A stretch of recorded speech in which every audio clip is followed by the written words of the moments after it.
Cette semaine, à S'impliquer et se développer, nous abordons le thème du démarrage d'entreprise. Quand on décide de se lancer en affaires, comment ça fonctionne? Qui peut nous aider? C'est ce que nous découvrirons au cours de cette émission.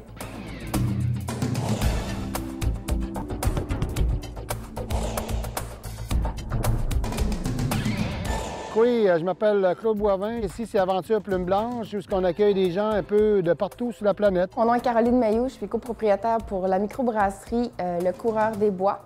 Carl Grenier pour les comptoirs Granit Grenier. C'est Michael Godreau de Godreau Mini-Mécanique. Je suis Rodolphe Bertrand, donc j'ai une entreprise qui est sur la route des Pionniers. Donc c'est une entreprise de traîneaux à chiens, comme on peut le voir derrière. Je m'appelle Julie Fortin. J'ai ouvert ma garderie à la maison. C'est la garderie Les Frimousse. Alors, je m'appelle Francis Vallée, chef propriétaire du restaurant Le Tout à Vallée. Je m'appelle Nancy Godreau, création Pesant. Je fais des vêtements et articles promotionnels. Je m'appelle France Gagnon. Je suis propriétaire avec Denis Gringuette de l'auberge Eau-Vive à Saint-Stanislas.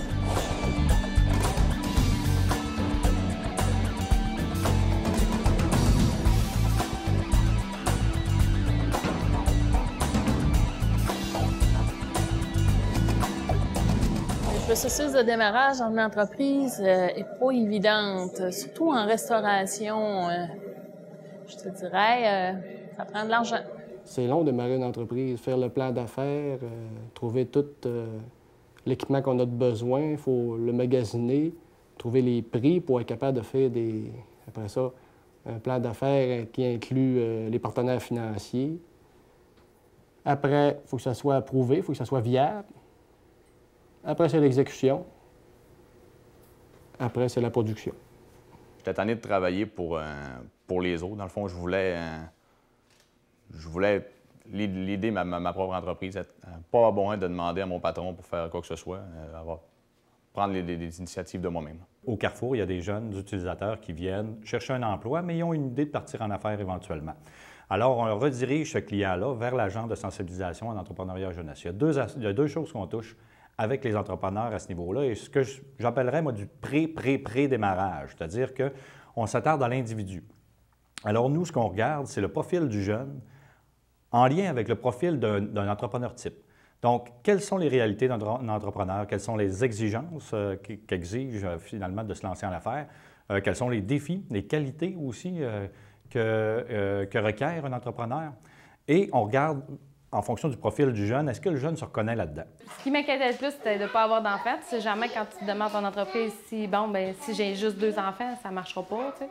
J'ai commencé à l'envers du processus. Ça veut dire qu'au lieu d'aller vers chercher des subventions, des trucs comme ça, j'ai décidé d'y aller en solo puis de commencer avec qu'est-ce qu'on avait pour le moment présent.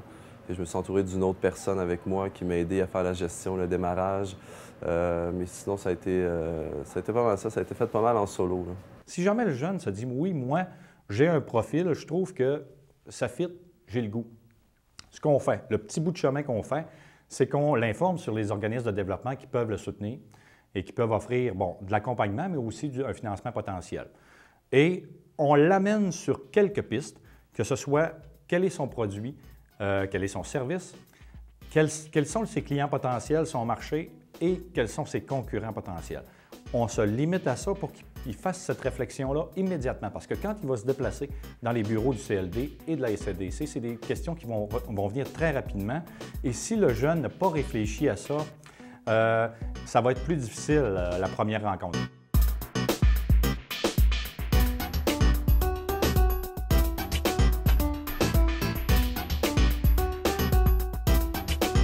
On n'a eu aucune aide. Hein? On a décidé de se lancer nous autres mêmes avec notre petit fonds de roulement, puis on s'est lancé là-dedans. La seule place que j'ai eu un petit montant d'argent, c'est quand j'ai acheté ma grosse brodeuse. J'ai pu avoir une formation sur le logiciel qui allait avec la grosse brodeuse. Ils m'ont payé, je crois, 300-400 $. C'est tout ce que j'ai eu d'aide. Je pense qu'il faut bien se préparer à une rencontre là, avec un agent de développement pour quelques organismes que ce soit. Chez nous, c'est important d'arriver avec un plan d'affaires, bien connaître son projet, si possible d'arriver avec des prévisions financières. Si l'entreprise est déjà existante, d'amener des états financiers les plus récents possibles. Puis c'est sûr que le critère important, c'est le promoteur en tant que tel. Fait que de venir nous rencontrer, c'est déjà un bon début là, pour demander de l'aide à la SADC. Beaucoup essayent de ramener dans le milieu, dans les CLD et peu importe, dans le milieu à eux, des choses que nous autres, on voudrait qu'on crée à l'extérieur. Si j'arrêtais de le bout, ça aurait été plus facile d'avoir des sous. Ça prend beaucoup de détermination, ça prend des bons chiffres d'affaires, un bon plan d'affaires. On est chanceux ici en région, on a le CLD qui nous aide dans cette démarche-là. Le CLD, nous, on a comme mission de supporter et de conseiller les entrepreneurs dans la réalisation de leurs projets d'affaires. Au CLD, j'ai rencontré M. Bruno Côté, puis il m'a montré un modèle de plan d'affaires, puis il m'a dit un peu comment ça se montait. Je suis revenue chez nous, j'ai fouillé un peu sur Internet, j'ai fouillé un peu partout, là, puis j'ai monté ça un peu par moi-même. Puis quand je suis arrivée, là, il me redonnait des feedbacks de ce qu'il avait vu, puis de ce qui était correct, ce qui était moins correct. Surtout au niveau du plan d'affaires, on a eu l'aide du CLD, qui nous a aidé à monter un plan d'affaires qui montrait tous les détails, parce qu'à nous seuls, on peut souvent oublier beaucoup de détails, il faut penser à beaucoup de choses. Le plan d'affaires, en fait, c'est un document qui permet de bien structurer vos démarches d'affaires pour le démarrage ou l'expansion de votre entreprise. On accompagne les entrepreneurs à chaque étape de leur vie, de leur entreprise, soit du démarrage jusqu'à leur relève, en passant par toutes leurs étapes de croissance.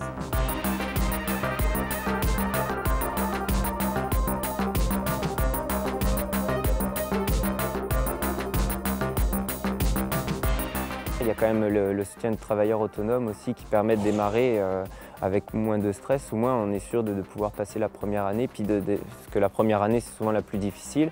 Donc, de pouvoir aller au moins jusqu'à la deuxième année. Le plan d'affaires, il a été travaillé au Centre de formation professionnelle, puis il a été beaucoup chapeauté aussi avec le CLD et la SADC de Maria Chapdelaine. En fait, le cours lancement d'une entreprise se donne par les centres de formation professionnelle à la Commission scolaire du Pays des Bleuets.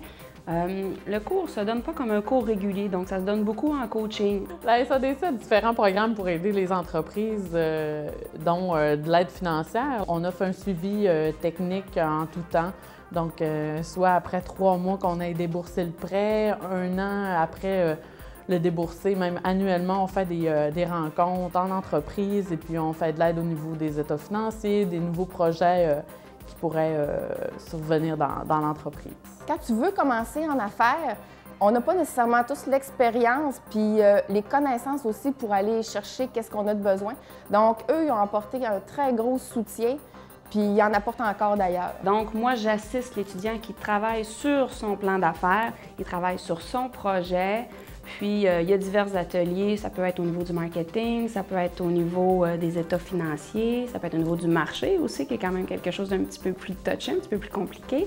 Toutes ces petites affaires-là vont nous amener finalement au plan d'affaires, aux états prévisionnels aussi, à savoir combien qu'on va faire de ventes, combien ça va nous coûter, et la question finale, combien il va nous rester. Pour l'admissibilité, bien écoute, ça dépend toujours des secteurs d'activité.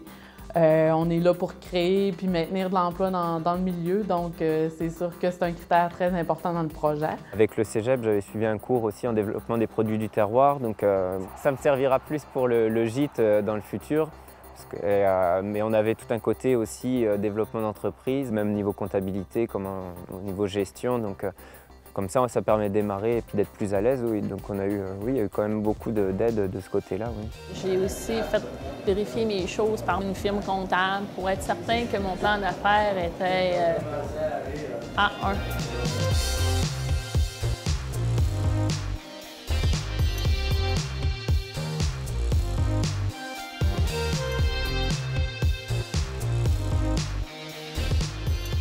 Pendant, je dirais, écoute, 15 à 16 ans de temps que j'ai travaillé là-dessus. Mijoter ça, comment faire ça, où est-ce qu'on installe les tipis, où est-ce qu'on installe les cabanes, la yourte, les chapitoines et tout ça. Les Autochtones sont appelés à vivre à l'intérieur d'une loi, qui est la loi, en fait, des Indiens. Et à l'intérieur de cette loi-là, il est dit que les Autochtones ne sont pas propriétaires de leurs terres. Je suis allé chercher un petit peu de l'aide des ministères, avec Développement économique Canada, et puis avec Masteyatch, la SDEI, et puis la CEDEM. Donc, après ça, j'ai eu de l'aide de ce côté-là, des prêts évidemment remboursables. C'est qu'il faut emprunter des sous. L'Autochtone était à peu près insaisissable, mais à ce moment-là, le partenaire financier est beaucoup refroidi.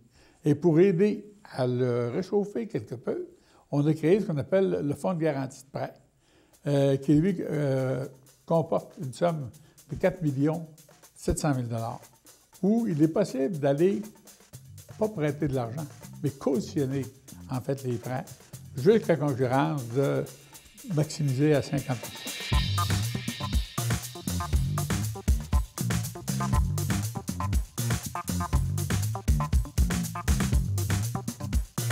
Notre démarrage a été long parce qu'il y a beaucoup de permis, beaucoup de numéros, beaucoup de nouvelles normes. Je vais te dire que les premiers mois, bien, tout coulait, tout allait bien, puis on bâtit, mais le premier jour où est-ce qu'on décide d'ouvrir, finalement, le but de bâtir quelque chose, c'est finalement de l'ouvrir un jour.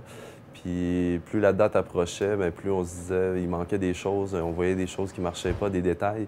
Mais sinon, on a eu de l'aide. Dans le fond, au courant du processus, on peut dire qu'on a eu quand même de l'aide. On a eu un certain appui, soit des gens de la municipalité, des gens qui s'entouraient autour de nous. Autant ça peut être mon courtier d'assurance qui a été un très bon conseiller, ou sinon des gens de la famille qui restaient dans le coin, qui me donnaient des conseils, qui m'aidaient à avoir un peu de contact. Ça prend du support aussi. Il faut être capable de s'entourer pour être un bon entrepreneur. Je pense qu'un entrepreneur n'est pas nécessairement un gestionnaire. Hein?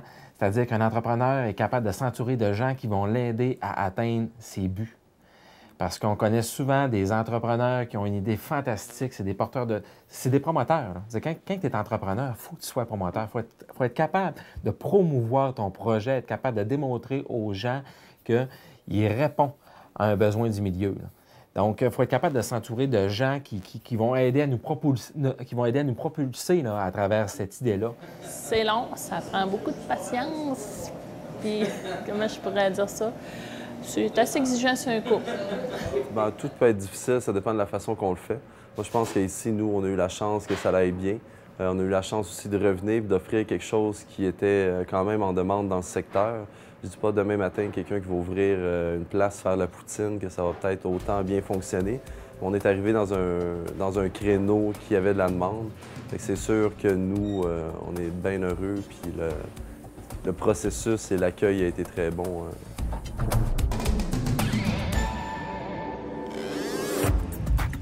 Comme vous avez pu le constater, les façons et les aides disponibles pour se partir en affaires sont très variées.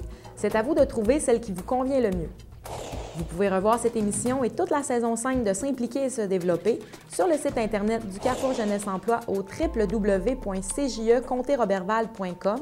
Vous pouvez également nous suivre sur Facebook et Twitter. La semaine prochaine, à S'impliquer et se développer, nous parlerons d'un sujet dont on entend de plus en plus parler parce que les besoins sont criants, c'est-à-dire la relève entrepreneuriale. À la semaine prochaine!